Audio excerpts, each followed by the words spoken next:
السلام عليكم، ان شاء الله تكونوا بخير ونهاركم طيب ومبروك البنات. نتمنى تفاعلوا معايا البنات. جبت لكم وصفه اليوم، وصفه ليكيش بعجينه عجينه بريزي، صدقوني من اروع ما يكون. هنا في 500 غرام فرينه، نسحقوا 250 غرام زبده. استعملوا البنات اي نوع من الزبده، انا نفضل ماني ولا لابيل ولا فلوريال.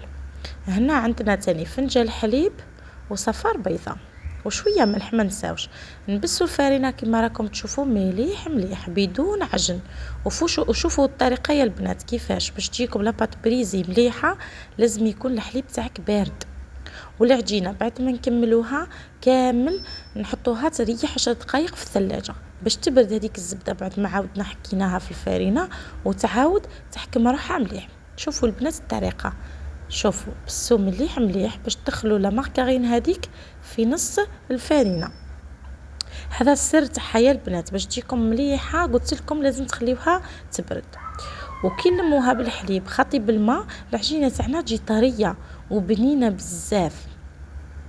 شوفوا البنات بعد ما بسستها راني حطيت البيضه في النص ونحلها بالحليب باش ما تلقليش هذاك الصفار تاعها يلصق لي في الفرينه وتقعد الكويرات. نحل الساع البيضه كما راكم تشوفوا في الحليب ونبدا نلم في العجينه تاعي. وكما قلت لكم بدون عجن وما نسحقوش كميه كبيره البنات تاع الحليب. شوفوا مجرد فنجان حطيته راني نزيد بشويه وحسب الفرينه طبعا. اذا كان تكون الفرينه تاعكم تشرب راح نحتاجوا اكثر من فنجان بشويه، ولكن مع الاغلب فنجان يكفينا في هذه الكميه تاع 500 غرام فرينه. هنا البنات راني تعمدت ما نسرعش في الوصفه وما نقطعش في المقاطع باش تشوفوا مليح، وكي تجربوها باذن الله تكون النتيجه تاعكم مليحه. كما قلت لكم هنا مش رايحين نعجنوها البنات، نلمو فقط حتى تشكل العجينه. انا هنا خدمت في ريسيبيون صغيره برك غبنتني، نتوما ديروا في حاجه واسعه باش تعطيكم الضوء وتقدروا تلموها بطريقه سهله.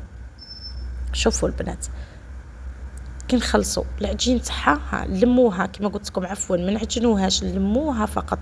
كي نخلصوا نلموها كيما هكا نغطيوها مليح ونحطوها تريح في الثلاجه من 10 دقائق ل 15 دقيقه. في الوقت هذا نروحوا نجهزوا الحشو تاعنا تاع ليكيش واش راح نديروا فيهم من الداخل.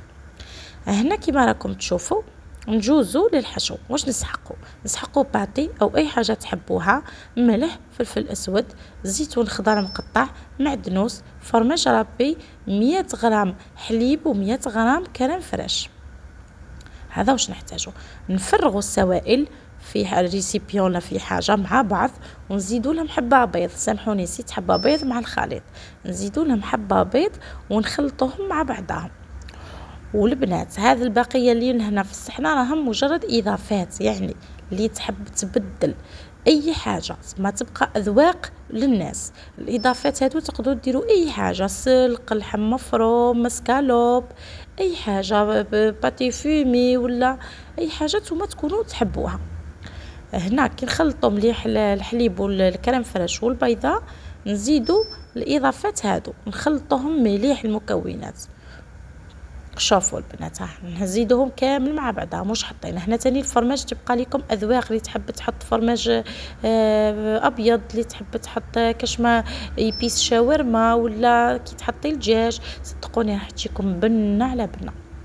نخلطوا كامل المكونات مع بعضهم ونخليوهم يريحوا بجيه باش نجبدوا العجينه تاعنا ونبداو نشكلوها في ليمول نتاعنا. شوفوا الخليط ما يكون سائل خلاص، ما يكون حكم روحه.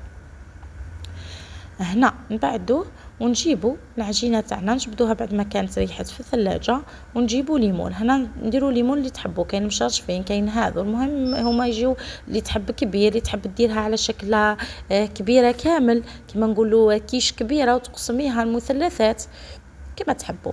والبنات هذه التحضيرات راهي تنقص عليكم تعب وتربحوا وقت كبير للعباده في شهر رمضان الكريم.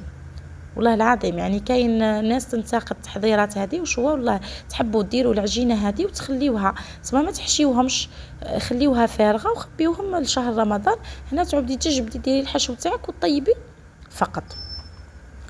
هنا نحطوها كما راكم تشوفوا في المول وما نضغطوش عليها بزاف باش ما تجيناش العجينه رقيقه بزاف وتتكسر معنا ولا تجينا يابسه. هنا ما تكون رقيقه ما تكون خشينه.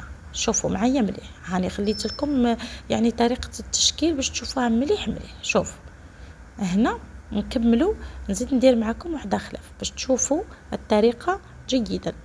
هنا كيما راكم تشوفوا نكملها، ها نضغطوا من النصف ونروحوا للجوانب باش ما تجيناش رقيقة بزاف في النص وزيد الجوانب يتكسروا.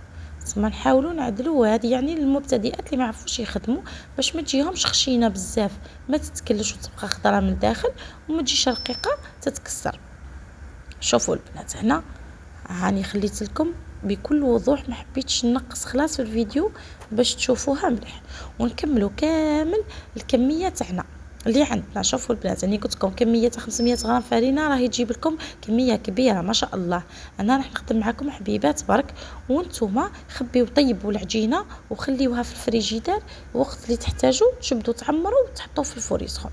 هنا نشعلوا الفور تاعنا قبل يسخن على 180 درجه، وحنا نحضروا فيهم ونعمروا الكيش تاعنا هكذا، ونحاولوا نخلطوا في العجين قبل ما نعمروا باش تدي حقها. يعني مثلا ما تحطوش سوائل برك ويكون ناقص اسمها الحشو يكون ناقص، ولا وعدلوا سويوا السطح مليح باش يجيكم الشكل ولا دغيساج تاعو يجي باهي هكذا. راني راح نزيدوا فوقهم الفرماج رابي. شوفوا البنات عمروا وما تعمروهمش للفم البنات، عمروهم غير خليوه قيس شويه الفوق، لانه راح يتنفخوا في الفور في الطياب باسكو فيهم البيض والكريم فريش، راح يتنفخوا كي تعمروهم راح يسيحوا. شوفوا معايا قد خليت مسافه صغيره اللي نحط فيها. شوفوا كي كملت الكميه اللي نحط فيها الفرماج ربي. هنا نزيدوا نزينوهم ونحطوا لهم الفرماج ربي كيما راكم تشوفوا كامل الكميه، ونعدلوا لهم السطح نتاعهم ونحطوهم يطيبوا من تحت. كي يحمروا نشعلوا لهم من فوق. هذه هي طريقه الطياب. شوفوا معايا النتيجه البنات، شاهدكم في الجنه ان شاء الله تجربوها وتنجحوا فيها الوصفه.